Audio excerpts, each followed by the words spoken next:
Rajshahi medical college হাসপাতাল এই অঞ্চলে চিকিৎসা সেবার অন্যতম প্রধান ভরসা। তবে গত ৬ মাস ধরে এখানে এসে নিরাশ হয়ে ফিরতে হচ্ছে কুকুর, বিড়াল কিংবা শিয়ালের কামড়ে আক্রান্ত রোগীদের।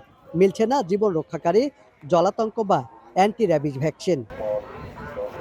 হাসপাতালের তথ্য মতে প্রতিদিন গড়ে ২৭০ থেকে ২৮০ জন রোগী এখানে জলাতঙ্কের ভ্যাকসিন নিতে আসেন। সরকারিভাবে এই ভ্যাকসিন বিনামূল্যে দেওয়ার কথা থাকলেও বর্তমানে তা পুরোপুরি বন্ধ। ফলে বাধ্য হয়ে ফার্মেসি থেকে চওড়া দামে ভ্যাকসিন কিনতে হচ্ছে সাধারণ মানুষকে। আমার মেয়ের হয়েছে বিড়ালের হাতে কামড় দিয়েছে, তো ওই জন্য আসলাম।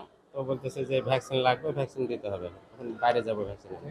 হলো ভ্যাকসিন দেওয়ার জন্য আমার দুইটা মেয়েকে নিয়ে আসছি।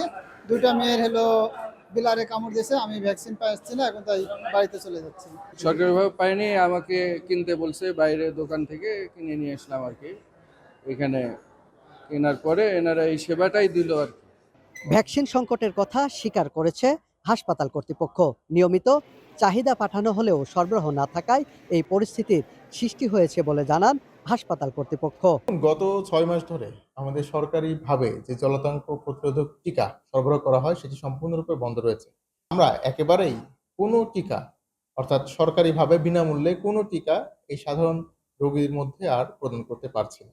জলাতঙ্কে আক্রান্ত প্রাণীর কামড় বা আছরের মাধ্যমে সুস্থ ব্যক্তিও র্যাবিস ভাইরাসে সংক্রমিত হতে পারেন। তাই সচেতন হওয়ার পরামর্শ স্বাস্থ্য বিশেষজ্ঞদের।